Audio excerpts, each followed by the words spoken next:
dude was a pussy-ass wet rag. And Billy Loomis, what the fuck? Jesus. What a rat-looking, homo-repressed mama's boy. If the first Scream deconstructed horror, then Scream 2 asks what happens when horror becomes a franchise. It's bigger, bloodier, and way more self-aware. Then this time around, Wes Craven returned with a sequel that knew exactly what sequels do: double the body count, raise the stakes, and pretend that rules don't apply. But in Scream 2, the rules are the movie, so let's break it down.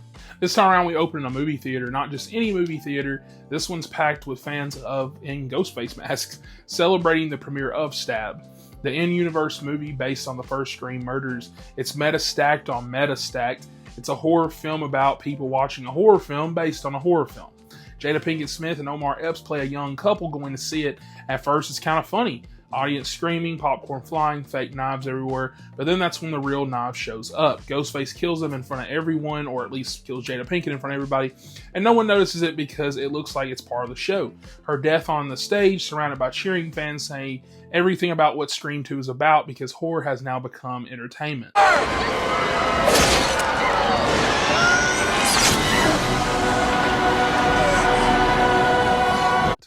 Cut to Sidney Prescott, now in college, trying to move on. She's studying theater, dating a sweet guy named Derek, and living the normal life she's earned, or so she thinks. When the news hits about the movie theater murders, it starts again, and with a phone call. Ghostface sightings, copycat killers inspired by Stab. What could it be? Her best friend Randy is also back, along with Dewey and Gail Weathers, all older and a little changed. Randy immediately drops a new lecture.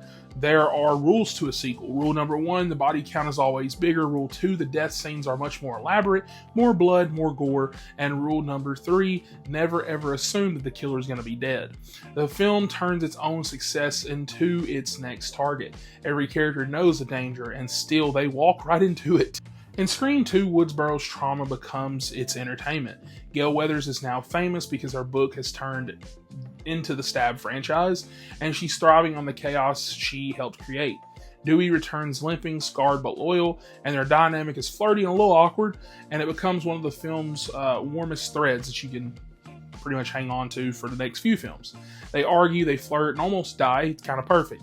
Meanwhile, the killings start again. A film student named Cece, played by Sarah Michelle Gellar, gets murdered in a sorority house, thrown off a balcony after one of the best chase scenes in the series so far.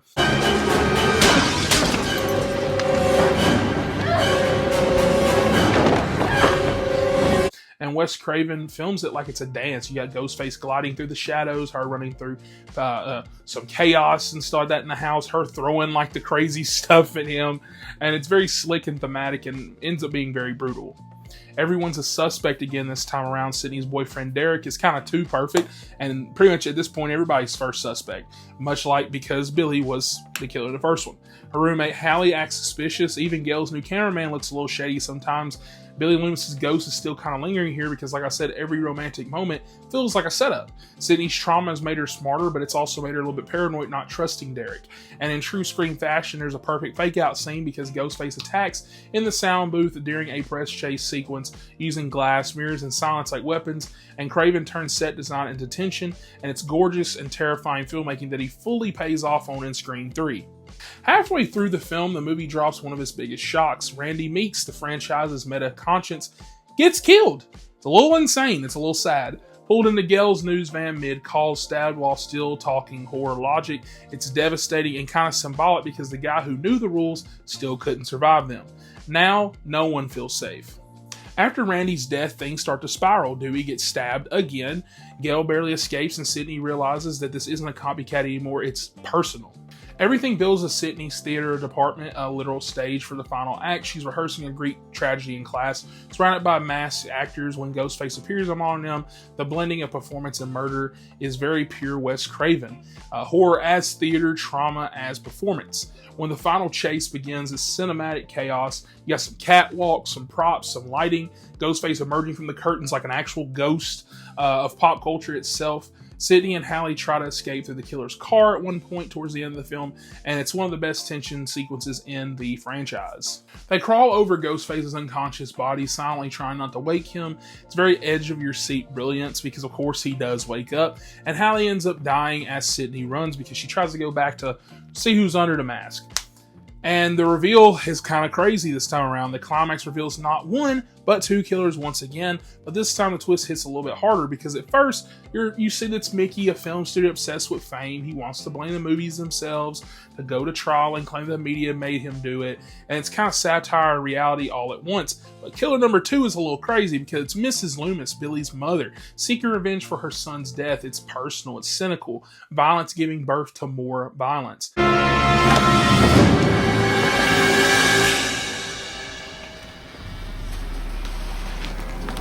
Sidney fights back again this time around and uses the stage rigging, lights, and set pieces as weapons. Theatrical blood mixes with real blood when Gail and Sidney finally take them down. It feels like catharsis. It's messy, loud, and earned, and Sidney walks away stronger, quieter, and completely alone. The news crews arrive once again, and Gail this time doesn't rush to the camera. She stays with Dewey, holding his hand, and gets into the ambulance. The story matters less than the people left behind. Sidney walks into the sunrise as Gail reports from the distance. No credits stinger, no setup for part 3, just a girl who has survived hell twice. Scream 2 isn't just a normal sequel, it's a sequel about sequels. It mocks the idea of escalation while doing it flawlessly. It's bigger, bloodier, and smarter than it had any right to be, and really could have ended right here. Wes Craven made lightning strike twice and turned meta horror into mythology. For me, Scream 2 is almost just as good as the first film. I think it's fast, funny, self-aware, and still terrifying.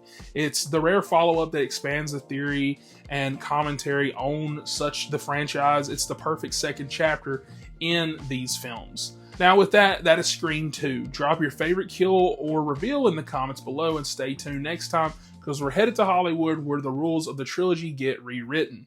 You got a Linda Hamilton thing going. No, it's nice. I like it. Now who's doing that?